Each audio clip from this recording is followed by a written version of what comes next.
Hello everyone and welcome back to Horizon Zero Dawn. Karja had been here working since the Spire cast a shadow on the mesa. The Okay. Ossifon knew. What are we doing again?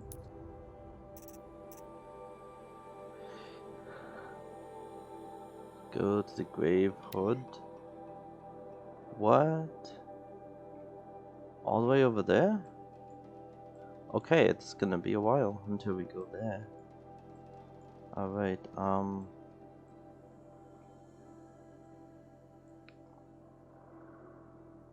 so what's next?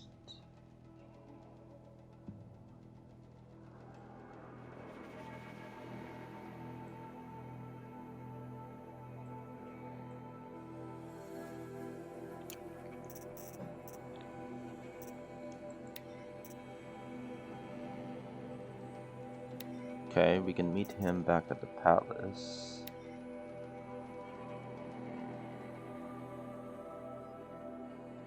We can do that too. Pretty much everything is back here, I guess. So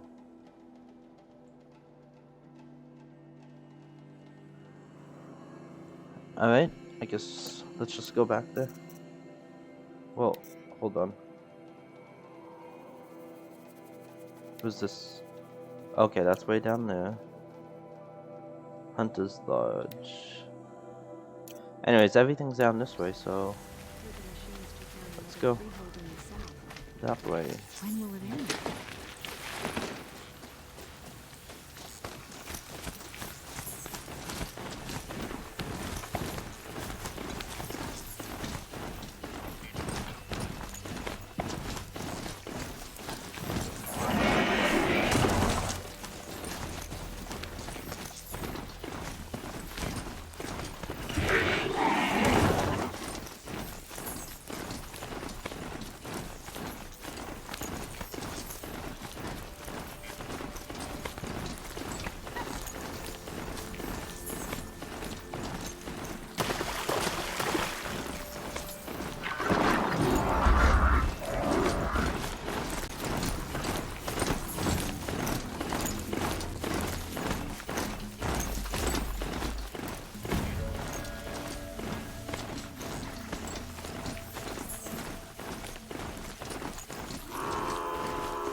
This must be when the song is supposed to check in.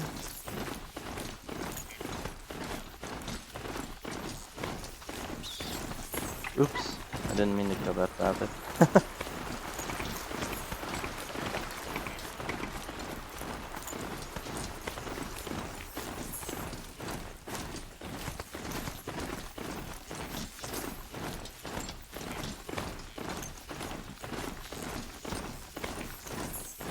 I'm surprised none of the highways and stuff, like that there's no traces of any of the highways. There is at the outskirts of the cities, but other than that, there's not really any traces at all of the old roads, but yeah. Yeah, so last time we really learned quite a bit. Yeah, we learned a lot about what happened to the old road. But basically, the robots use biomatter as fuel, and they literally grind like animals and stuff, and humans into fuel. So that's pretty messed up.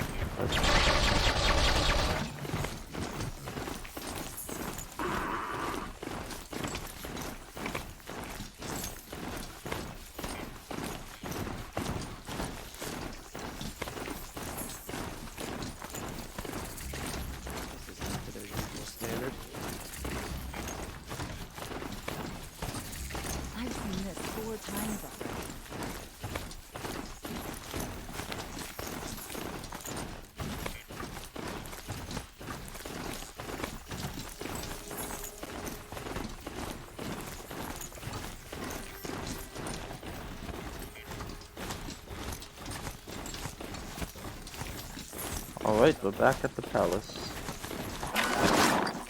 I've gone as far as this thing will take me. Reconciliation.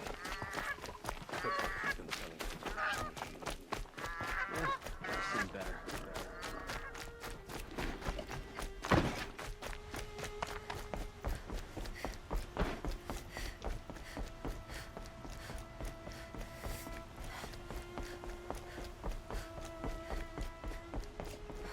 Watch out for the Oseram merchants. They'll assume cheat you. Meridian is the center of the world.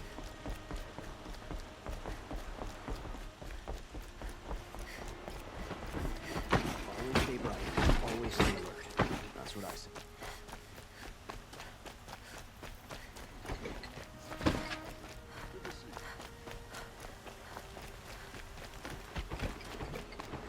So I think this is the first time we're actually going to be inside the palace itself.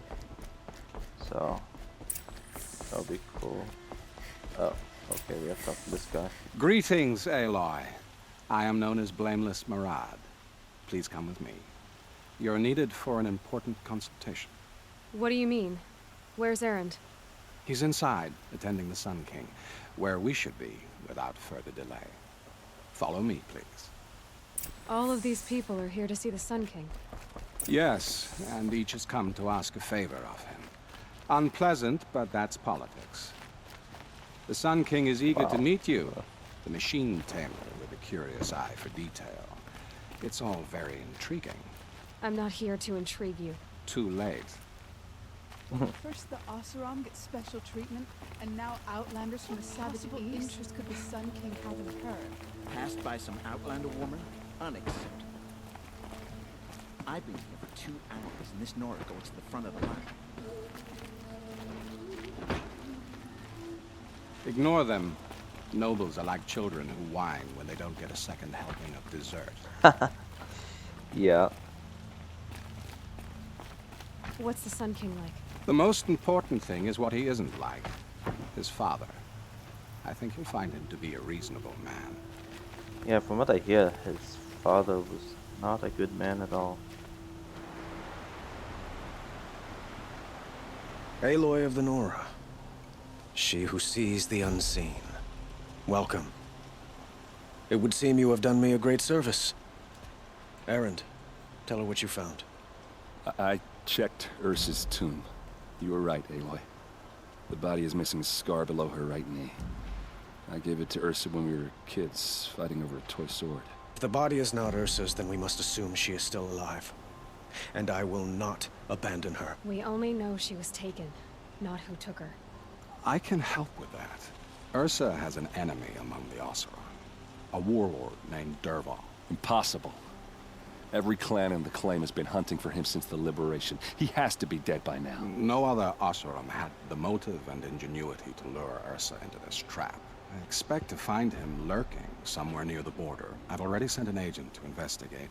He'll be waiting for word from us at the marketplace in Pitchcliff. I can't move troops to the border without provoking the Oseram. But I could send a few vanguardsmen. And perhaps an exceptionally gifted Nora as well. Erend, Marad, let me discuss it with her privately.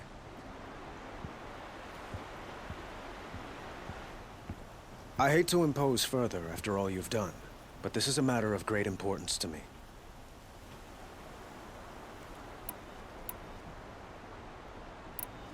It sounds like Ursa means a lot to you. Without her Oseram vanguard, I would not have been able to liberate Meridian and end my father's brutal reign. Since then, it has been difficult to maintain peace between our tribes. But Ursa has a way of making her people see reason. So you see, I need her back at my side. And quickly. Who is Dervahl exactly? To understand Dervahl, you must first understand my father. He truly thought of himself as a sun god. His mind was broken. He believed that blood sacrifice would solve, well, everything. So he raided the other tribes for victims, especially the Oseram. Dervahl fought back. He crafted powerful weapons and rallied his people. My father responded with the ultimate cruelty.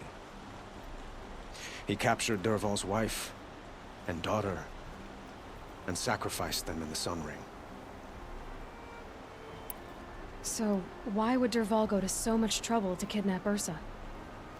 He felt she betrayed him. She fought by his side until she realized he planned to raise Meridian and butcher its people. Then she came to me. Together, we stopped him and liberated the city from my father. Dervahl has spent every moment since trying to get revenge. Mostly on the other Oseram who fought with us. He made so many powerful enemies, I thought we'd seen the last of him. I was wrong. The killers who attacked the Nora. I've discovered that they're a faction of Shadow Karja called the Eclipse. They're digging up ancient weapons. Machines that corrupt and control other machines. They want to use them to strike Meridian. What you're saying echoes reports I've received from Murad. A Shadow Karja splinter group. Corrupted machines across the land. When will this attack come, do you know? I'm not exactly sure. Then we will do what we can to prepare. But in the meantime, Ursa is my highest priority. Please, help me find her. I'd like to ask you something about the Sundom and its politics. By all means. They call you a sun god who killed his own father in order to unite the tribes in harmony. Is any of it true? They say you can see the invisible, split an arrow at 50 paces, and tame machines at a glance. How much of that is true? It's not too far off. Well, I would like to unite the tribes in harmony, but you saw how many courtiers I have to deal with first. Maybe next week.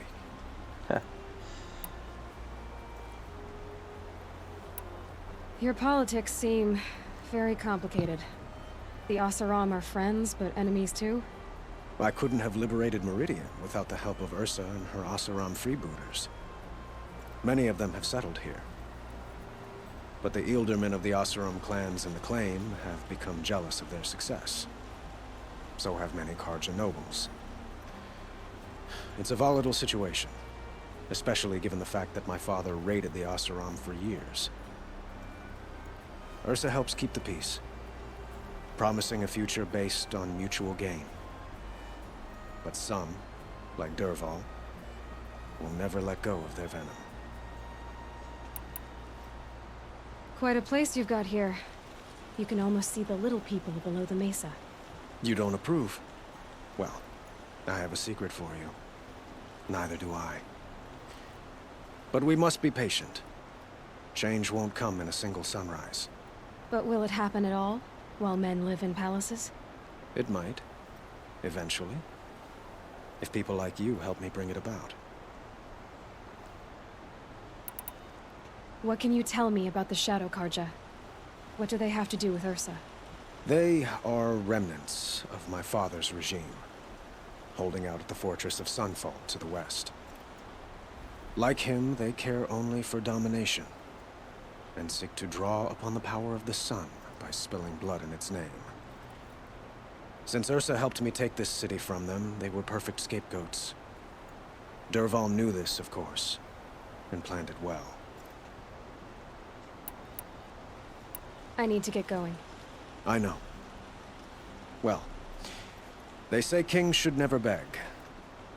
But please, help me find Ursa. Who says that?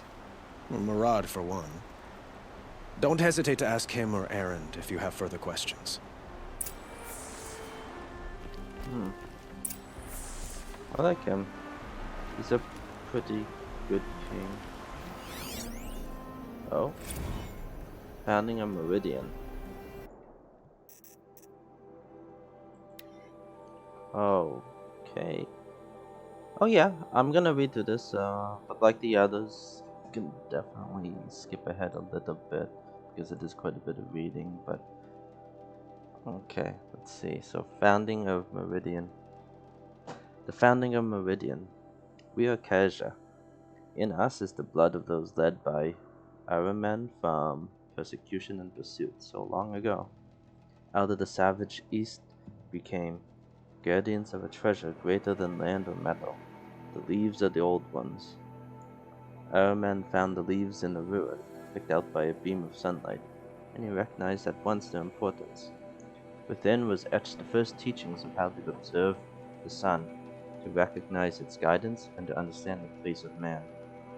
From out of the leaves came the first glyphs, the first writing, so our knowledge could last longer than voices. But when our forefathers offered to share this gift, they were driven out by those they had once called tribesfolk. These ones feared to have the light of knowledge brought to bear on their ignorance, or were jealous of its power. And so began the long wandering of our people, trusting only that the sun would guide them and deliver them from the barbarian tribes. The path was hard and marked by the stones of families who fell along the wayside, even our men's own. The persecution was unceasing on those without purpose, only the desire to debase and destroy. But the faith of the Kaja was rewarded with a distant vision, a tower like a solid ray of the sun, holding on the horizon, flashing. Even as their enemies descended upon them, our men followed the light of the Glinthawks, leading his people through looming canyons and teeming jungles. Again they saw the tower, so close now it seemed to reach the very sun itself, and they saw that the Glinthawks perched upon it. Beheld in the light of the sun, the tower, the spire, cast its long shadow upon a mesa across the verdant valley. Our man knew he had found a haven for the tribe, as this was a place shunned by those without his faith, who cowered from the magnificence of the spire or the shining feathers of the Glinthawks. He named this place Meridian, from a passage in the leaves, and the tribe settled in the protection of the great mesa. They found the site was blessed in every respect, carving the cliff houses from the bounteous resources, and in time from the red rock of the mesa itself, crowning it with the first columns of the City of the Sun. Truly, the sun gave much to the descendants of our forefathers, granting Meridian great harvest and prosperity, and the bounds of the sundom for as far as its light touched. In time, seeing Meridian shielded us from the dark arrows and plots of our foes. Other foreigners brought trade and tribute. Holy Meridian, without spire and sun, there would be no Meridian, but now and forevermore it stands as monument to both. And the glory of our men and the founders is reflected anew in each Sun King of the Radiant Line, and the noble houses of the Sun Court.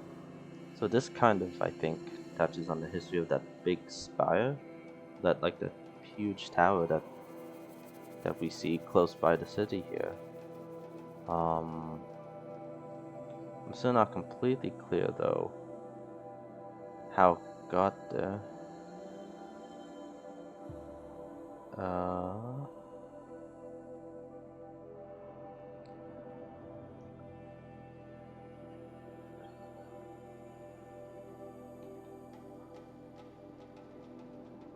Okay, so they seen the tower from a distance, and like the first founders, they seen the tower from a great distance, and then I guess they came over to it. Yeah, I'm not sure what that tower is, or the spire, as they call it, because it does not look like a normal building. Like, yes, it's old world stuff, but at the same time, the way the design is of it, it kind of reflects like the design that the cauldrons use. And if the cauldrons are anything to go by, then that tower might have been built by this AI that we're fighting. I'm thinking. Just speculation, but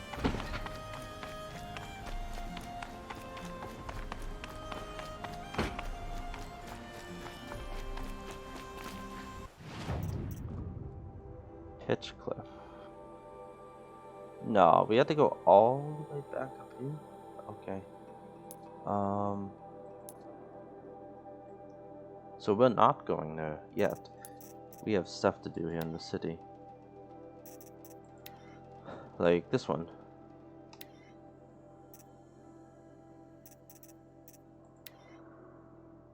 And then we'll go do that one afterwards. Yes, let's return to Raven. Stirring up tensions. Keeping my eyes.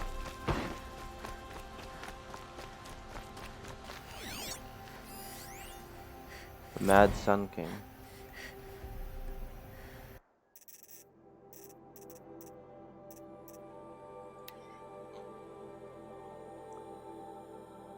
Mad Sun King, the reign of the Mad Sun King. Be warned, reader, that as a true account of the Mad Sun King, Jiren's acts, these glyphs are blotted in blood. Truly, the savageries committed can barely be recounted, so pray to the cleansing sun for yourself and the teller of these tales. You will learn of the grievous wounds inflicted on foreign lands. In the reaping of sacrifice, the Red Raids.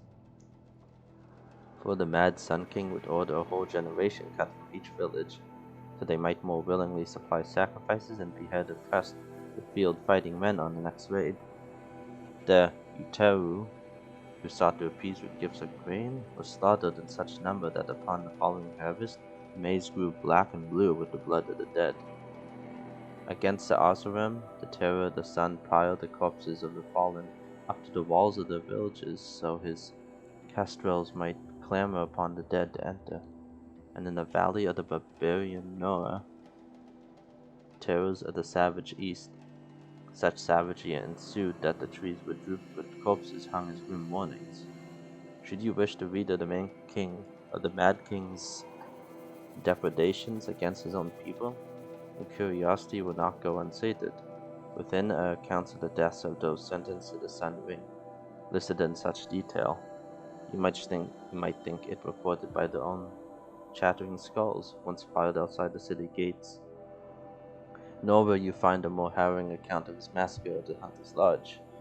Reading these accounts, you might imagine yourself among its brave hawks, as they fought to the last, bloodying the sand from dawn till dusk, or perhaps in the crowds as the loosed behemoths careened through the stands with the crashing of wood and bone. All this crazed bloodletting did the Mad Sun King take in with his pitiless gaze. Indeed, he would not even look away from the going of his own son in that ring of death. Yes, fair-haired Cadamin of the dawn's rising, so degraded and doomed for the crime of standing against his father.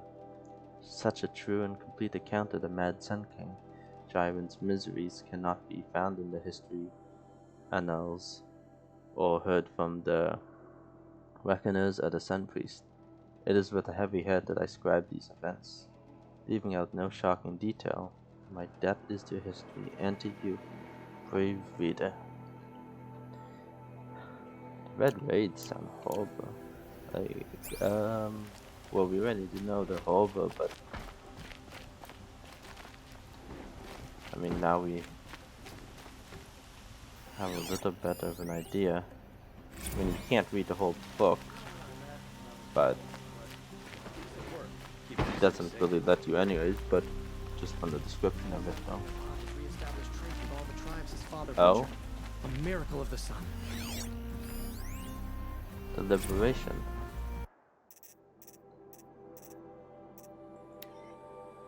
Liberation of Meridian. An official account ascribed by the reckoners of the Sun Priest and marked with the emblems of truth by exacting Varen, who witnessed these events. In the 21st year of the 13th Sun King Jiren's reign, the twilight time of his madness, the Sun King's own favorite heir was put to death. The radiant Cadamin's crime was to demand an end to his father's acts of bloodshed, and the sacrifice set that end in motion. Jiren's second heir, the radiant Avad, fled Meridian at dusk with his honor guard, soldiers loyal to him over the Sun King. All night they traveled northwards, knowing that come the dawn they would be branded as traitors and meant for death. So it was that when Jiren made that proclamation, they had already traveled far. In time, they did reach the edge of the Sundome and crossed into Oseram territory. For Avad was canny and planned to negotiate terms with the Oseram.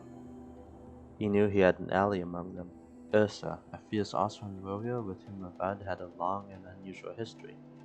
2 years earlier, Ursa had brought the Meridian as a captive, destined for sacrifice, but she survived the Sun Ring, killing 2 kestrels by her own hand. Thus did she earn the honor of being made a palace slave, and in this role came to know Prince Avad. A rare friendship was formed, and Avad conspired to free his friend, who returned at once to the Oseram homeland.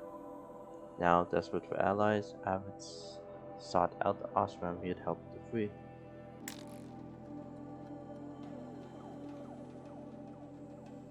Ursa had ties to the warlords and freebooters who resisted the Red Raids. With Ursa's might and Avad's keen strategy, he could raise a warband and move to overthrow Jiren. And as a rightful heir to the throne of the Sun, Avad hoped to inspire many of his people to rebel, so sparing Meridian from a drawn-out war. After months of preparation, Avad and his allies crossed the border and marched on Meridian. As word of the advance spread, many casual soldiers fled back to the city, laid down their arms, or even joined the liberators. Yet wise Avad knew that Jiren's faithful would defend Meridian to the last man, even sacrificing the lives of its citizens if it would hold the holy city against siege. He found kestrels and city guard already set in on the walls, ready to face arrow and shot, but Avad's Oseram allies had brought new weapons never seen beneath the sun. Thundering cannons sprung as machines. Avad permitted them to fire their salvos on the outer walls, bringing many defenders down with great carnage. As the smoke cleared, the liberators attacked in 3 groups. One scaled the walls beneath the Temple of the Sun, another took to the aqueducts of the palace, while the main force overcame the barricaded city gates with cannon fire. These were the final blast fired at the holy city, as Avad forbade any further destruction. In the streets, too many scenes of brutality and chaos played out to account. Among the terrible miasma of blood and smoke, the Sun Ring's slave pits were opened and hundreds spilled out, desperate to escape. Many of Jiren's supporters seized the chance to flee with this flood of unfortunates. The day had turned, and seeing his forces much reduced, the Sun King Jiren ordered his trusted kestrels take Itamen, his sole remaining heir, from the city. Hellas, terror of the sun, cleaved the path through Meridian from east to west, striking down all in his way. Ally and foe alike, the savagery of Hellas and his kestrels could not be matched, and so it was that Itamen, his mother, the dowager queen Nasadi, and the high sun priest Bahavas escaped. Avad confronted Jiren in his solarium. He had hoped his follower would answer for his crimes honorably, but seeing this could not be so, with great anguish he struck him down. As the murder of a true Sun King is an unthinkable act, and surely would plunge the world into shadow, Jiren's death proved that the Sun had renounced his legitimacy. Yes, Sun had turned to shadow on the throne of Meridian, and it was Avad's light that drove the shadow out to the west, where it remains to this day. So was the cycle of things corrected. In this, the first year of the reign of the 14th Sun King, Radiant Avad. Interesting.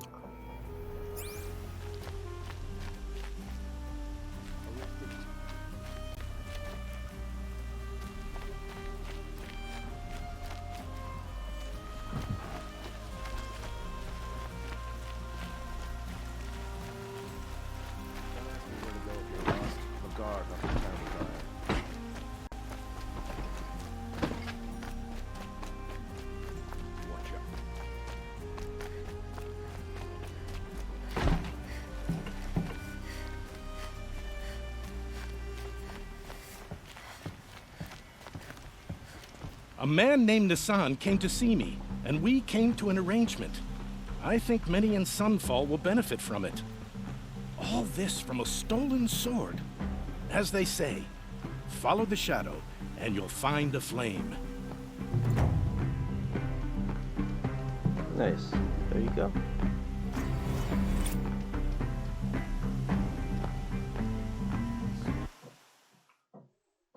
So next, whoops, wrong button. Okay. Next we got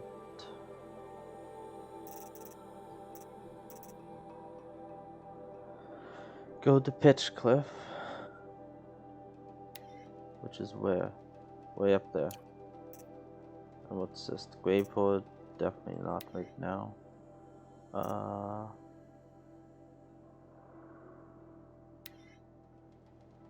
Find a use for the power cell.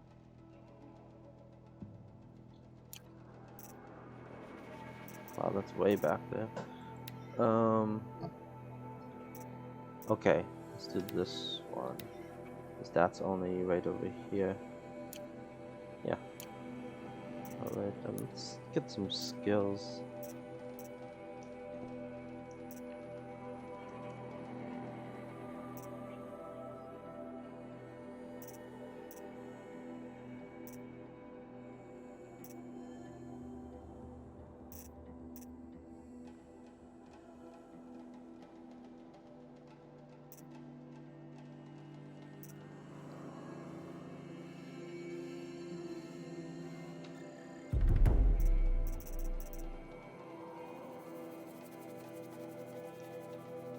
Oh, I like that one.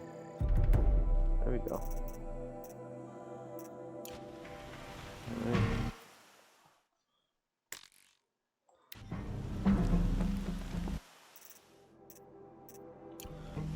Alright, let's go to this place now. Oops. Yes. Alright.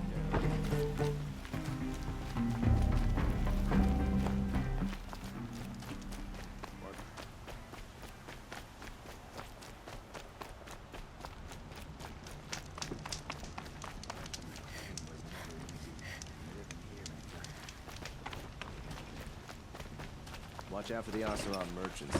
They'll as soon cheat you as look.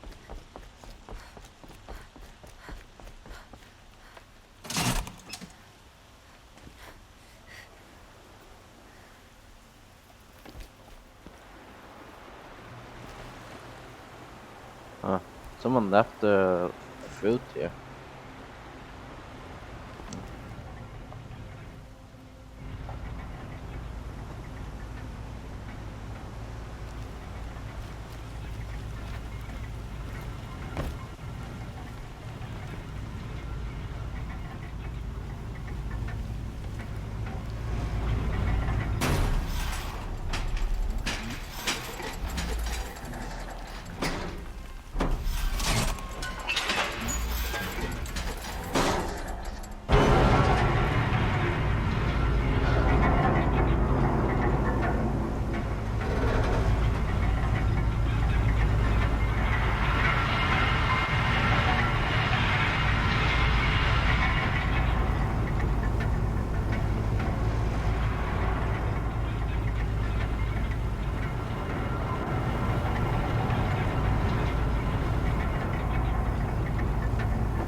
Shadows under the noonday sun. Words to live by.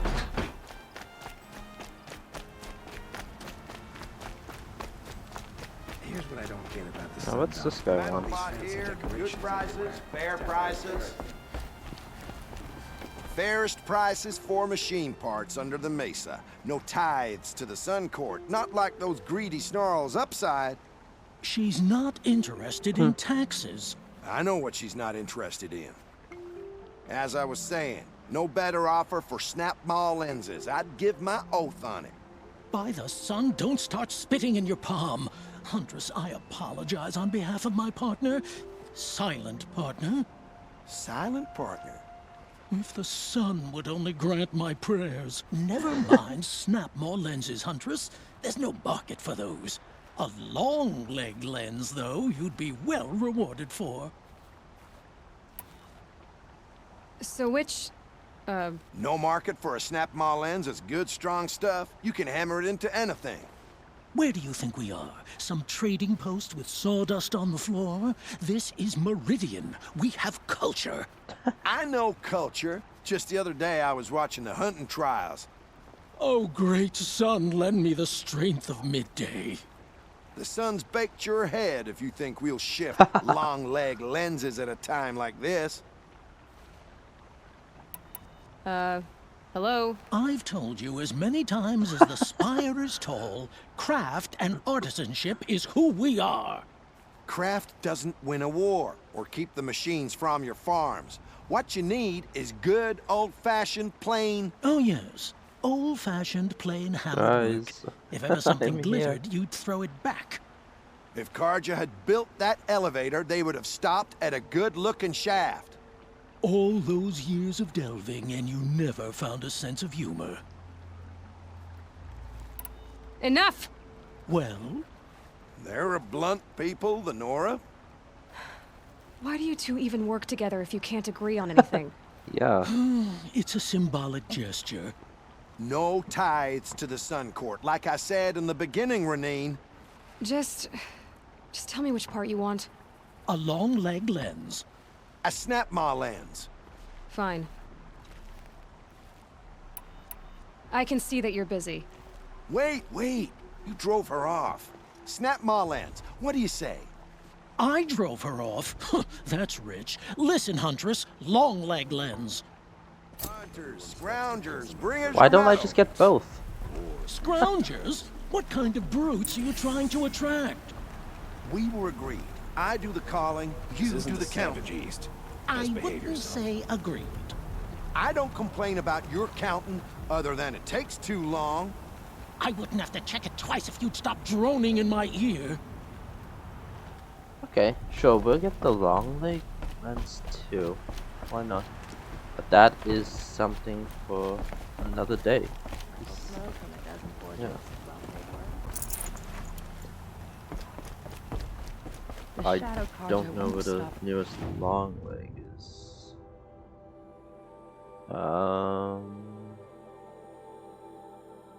Actually, we won't be too far from one. There's gonna be one right there. Yeah, we will do that. Our number and the rest of us will scatter.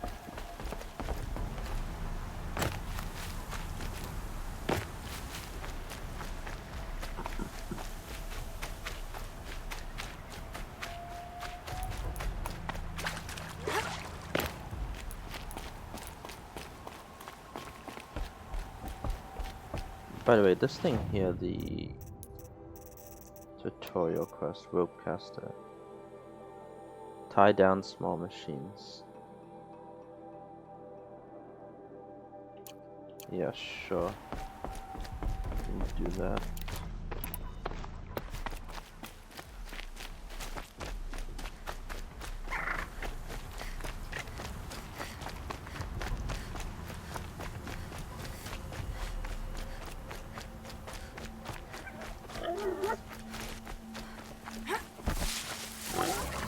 Look out below!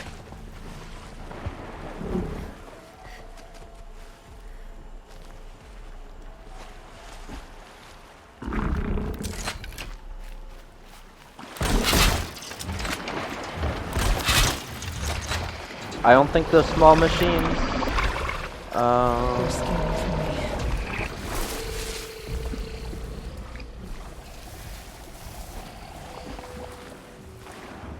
Those are definitely not small machines. Oh, yeah.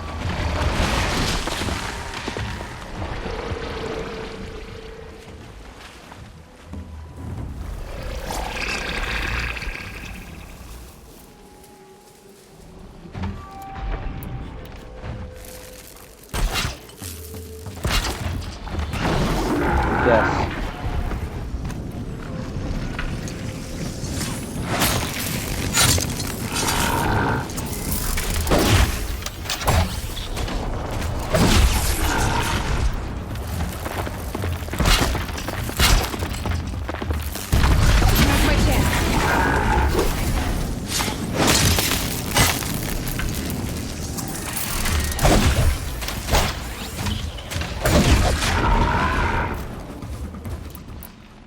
go. It wasn't. I thought they were like smaller things at first. Okay.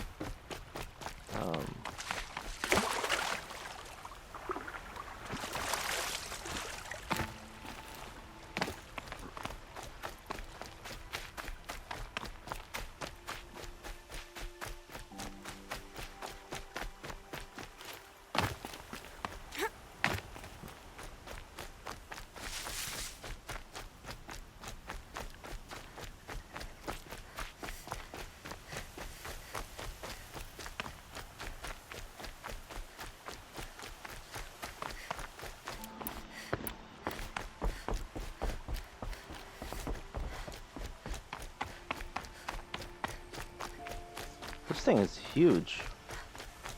I never really noticed how big this thing actually is when you use it.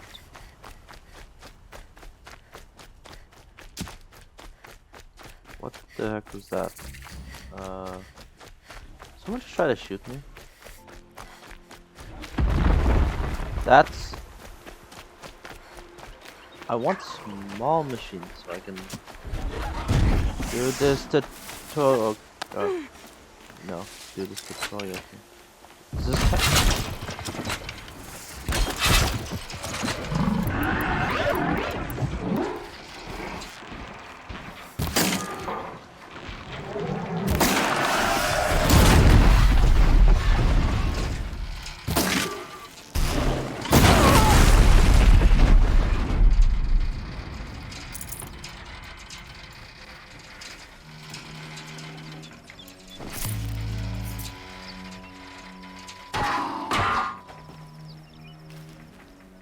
Alright, so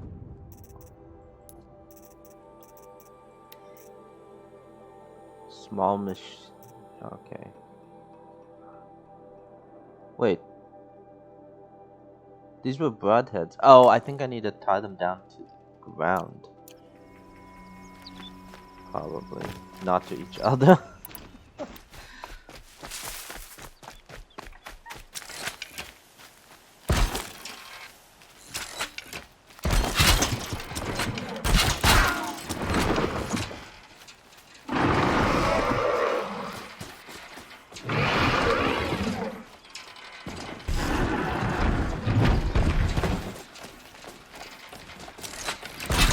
Get the rope top.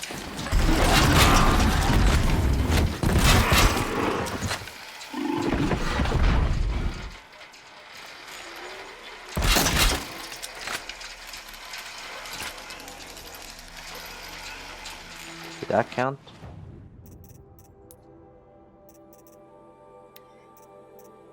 What? He's tied down.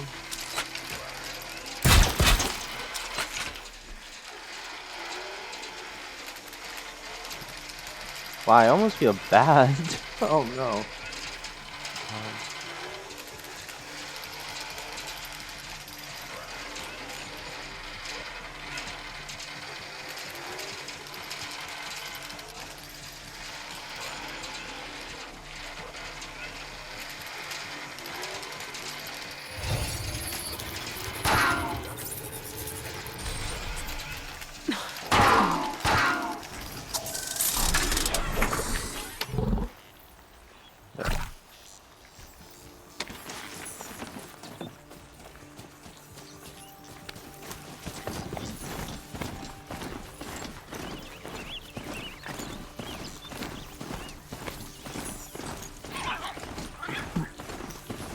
Trees are thick.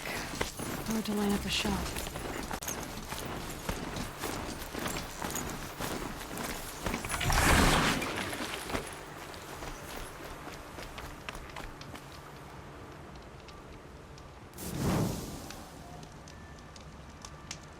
Okay. Alright, well, actually gonna end it right here, and then next time we'll go and do that, which is find where Olin's family is. Alright. Well, thank you for watching, and see you next time.